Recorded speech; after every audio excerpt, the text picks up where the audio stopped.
But Everton are safe. They cannot be caught and they secure Premier League football for another season. Who would have ever imagined that they would be there anyway? Celebrations at Goodison Park and much to discuss as it will go down to the final day in the relegation battle between Burnley and Leeds United. But now let's welcome in Mario Melchiot, Don Hutchison and Frank Leboeuf as well. Don, I've got to start with you. What wonderful scenes we saw today and what a way to do it for Everton.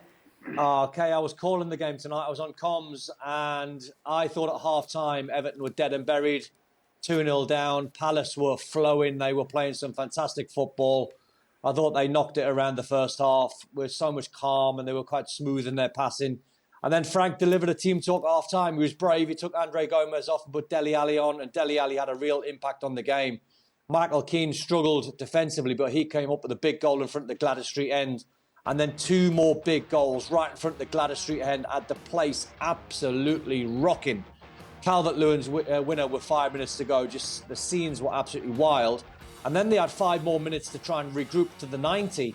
And then the fourth official, he held up 7 minutes of injury time. So it was just a case of hanging on. And then the scenes at the end where I thought Everton were running out of lives. They lost midweek against Brentford, 2 men sent off. It was emotional. The same tonight, Jordan Pickford and his backline were emotional tonight. But somehow, I don't know how they did it at 2-0 down, and they came back and win 3-2, and now they are guaranteed Premier League football next season. Amazing scenes. And we've seen this in the final stretch from them as well, Shaka, just this drive within them. And even with the backs against the walls tonight, they did it again. They did. And listen, Everton have a way of throwing caution to the wind, and somehow it manages to save them well. The first half was all about Crystal Palace, and Everton did have their opportunities. Richarlison clipped the top of a crossbar. Good save by the goalkeeper. Ayew could quite easily have been sent off. That was one for interpretation. That was, by definition, an orange card. Could have gone either way, and then he pops up and scores. And then once he does, Everton heads drop, and it was no surprise that the second goal came before half-time. And then the thing about Everton is the game just opened up in the second half in a way that served Everton well, and Crystal Palace and Patrick Vieira couldn't really adjust to. And I found that odd from a very good Crystal Palace side. But it served Everton wonderfully well. Jordan Pickford making saves up at the other end, very open throughout. And then once Michael Keane got that goal to make it 2-1, the emotion within Goodison just turned up. And from there, you felt this was all about Everton.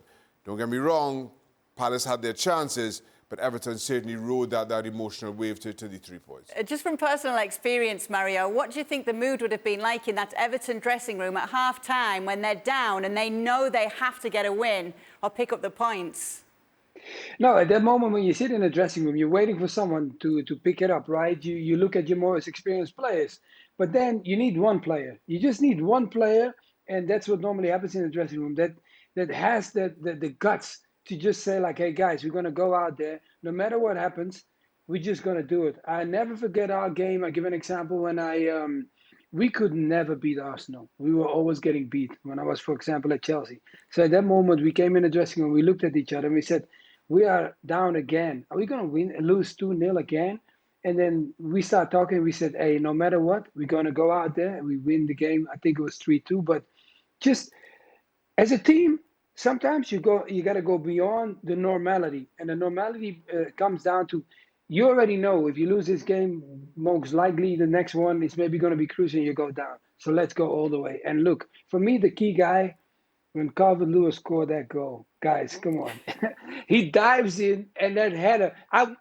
You can pick anybody to score, but when he scores, being out for so long, coming back, and everybody talked about him last season, comes back this season, oh man, it was beautiful to watch. Well, thank you very much for watching ESPN on YouTube. For more sports highlights and analysis, be sure to download the ESPN app. And for live streaming, premium content, and let's not forget as well, ESPN FC 7 days a week. Subscribe to ESPN+.